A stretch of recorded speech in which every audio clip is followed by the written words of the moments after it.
Hello everyone, आप सबका स्वागत है महक की पाठशाला में। जैसा कि आप जानते हैं कि मैंने अपनी पिछली वीडियो में LPP simplex method by pure maximisation process करवाया था।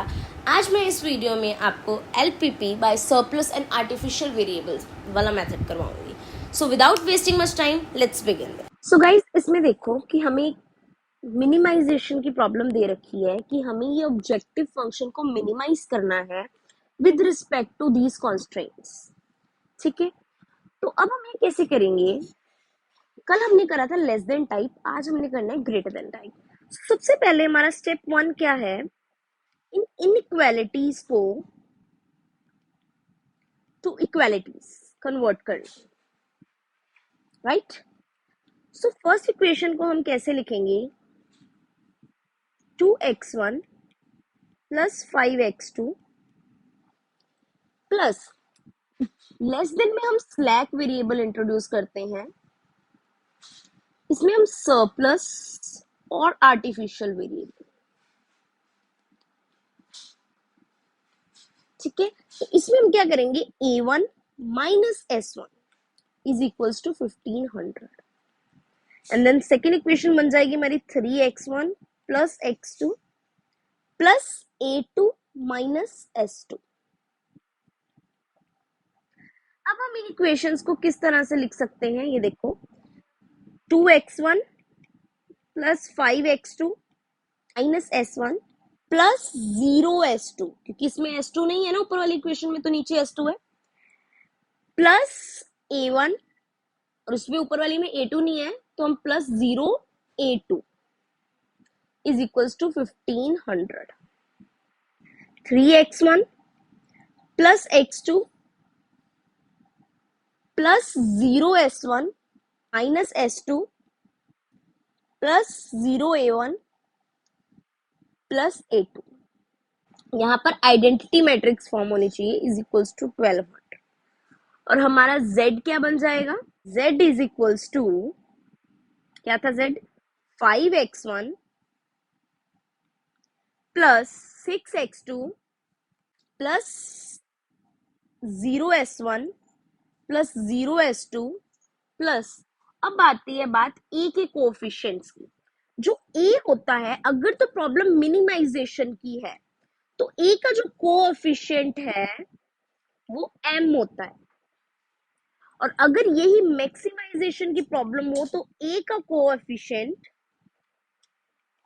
माइनस m होता है। ये चीज इंपॉर्टेंट है, याद रखना। अगर मिनिमाइजेशन का है तो m रहेगा, अगर मैक्सिमाइजेशन की प्रॉब्लम है तो माइनस m रहेगा। सो m a1 plus m a2, ये हमारा आ गया z। इसके बाद हम करेंगे स्टेप 2। स्टेप 2 होता है सिंप्लेक्स टेबल। सिंप्लेक्स टेबल कैसे बनाते हैं ये देखते हैं। जिन्होंने मेरी पिछली वीडियो नहीं देखी है वो प्लीज पहले जाके आप लेक्चर 1 देखिए, उससे आपको आइडिया हो जाएगा कि कैसे होता है। बट मैं इसमें भी आपको एक बार फिर से बता देती हूँ कि सिंप्लेक्स टेबल कैसे बनता है। ठीक है, सबसे पहले हमने लिखना है सीजे। जो सीजे होता है वो जेड के कोएफिशिएंट्स होते हैं। तो ये आ गया हमारे पास 5 6 0 0 m m, एंड यहाँ पे हम बेसिक वेरिएबल में स्लैक वेरिएबल्स लिखते थे। बट अगर आपके पास आर्टिफिशियल वेरिएबल है और सरप्लस या फिर स्लैक वेरिएबल है तो आप आर्टिफिशियल वेरिएबल को प्रेफरेंस दोगे। तो यहाँ पे आपका आर्टिफिशियल वेरिएबल आएगा a1 a2, एंड सिमिलरली यहाँ पे जो ये इक्वेशन 1 है, ये इक्वेशन 2 है, इनके कोएफिशिएंट्स। x1 के कोएफिशिएंट इज 2 3 5 1 माइनस 1 0 0 माइनस 1 1 0 0 1। ठीक है, अब सॉल्यूशन वैल्यू क्या है हमारे पास? 1500 एंड 1200। अब हमने क्या करना है? जेड से कैलकुलेट करना है। जेड से कैलकुलेट करने के लिए हम क्या करते हैं, जैसे इसके कोएफिशिएंट्स के m m, उसमें हमें क्या करना होता है? This into this plus this into this. So Z से कैसे होगा? 2 into m plus 3 into m, तो कितना आ गया? 2m plus 3m which is 5m। तो यहाँ पे आपका आ जाएगा आंसर ZJ का, कौन सा कलर ले, ब्लू, 5m। और यहाँ पे आपका ZJ कैसे हो जाएगा, m into 5, 5 into m plus 1 into m, सो 5m प्लस m, 6m।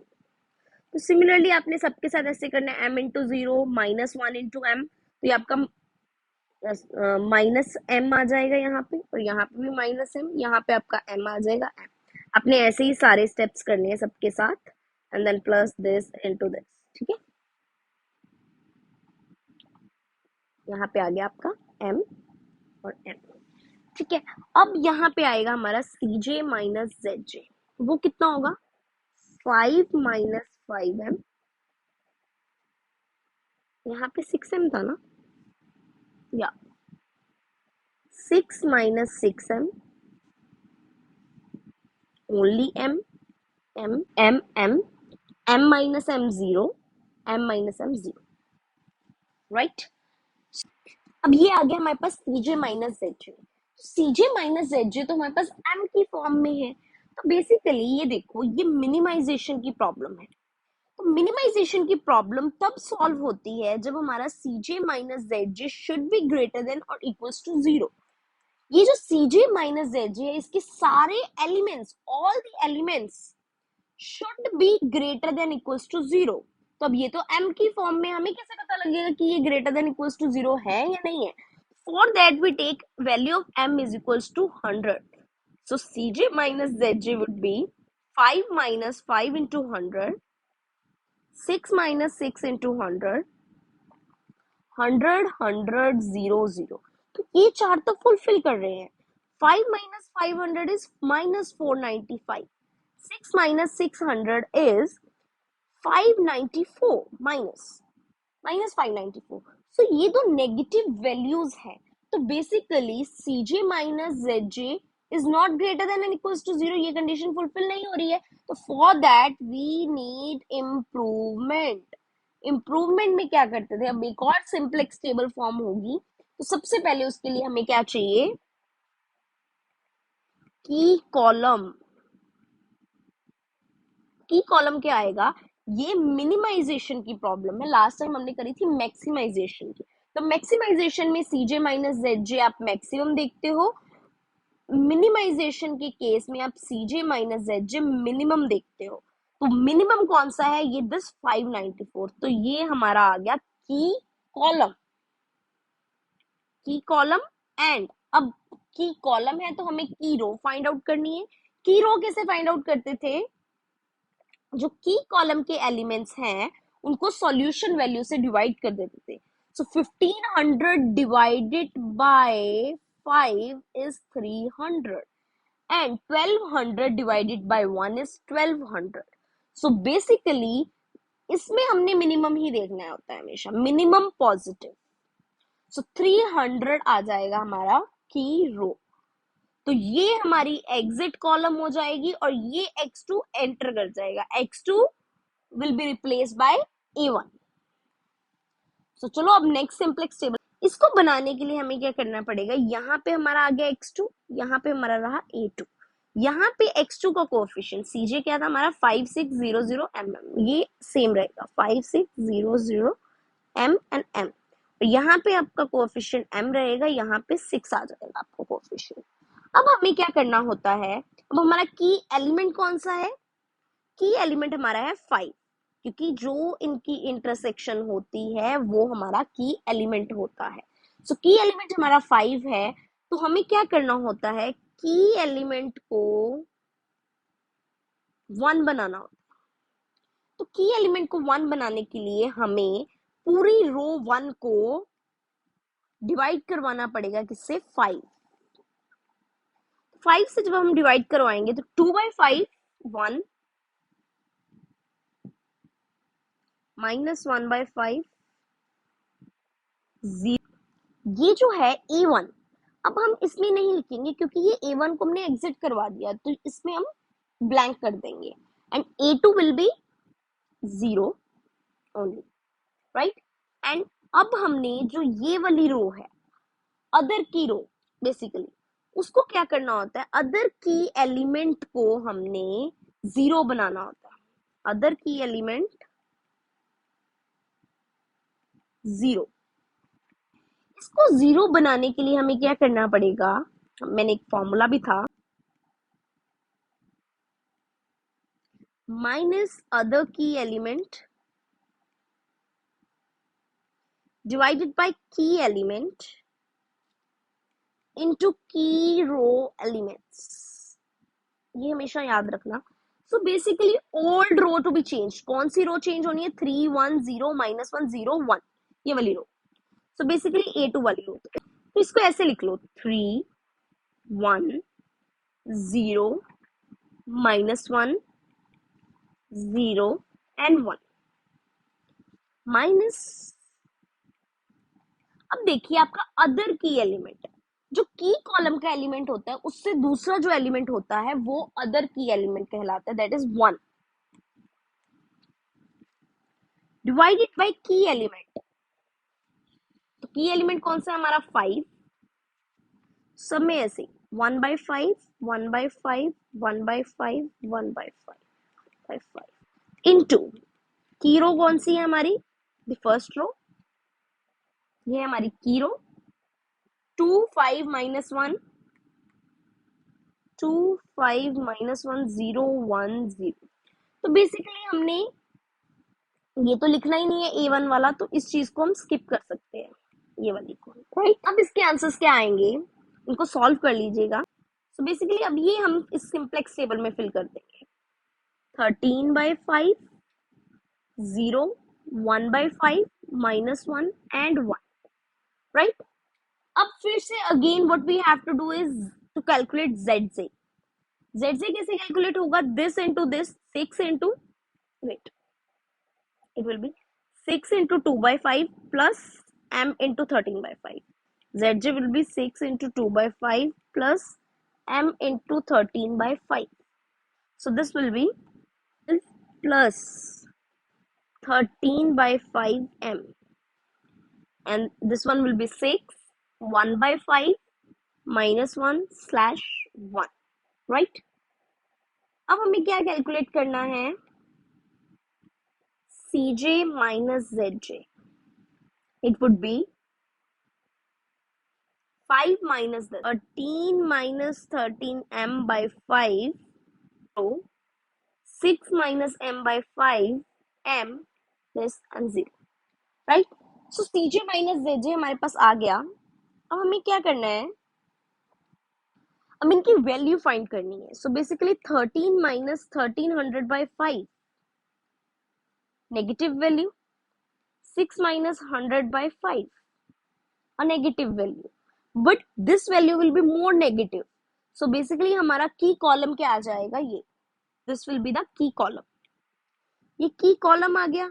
अब की कॉलम है तो की रो भी फाइंड आउट करनी पड़ेगी।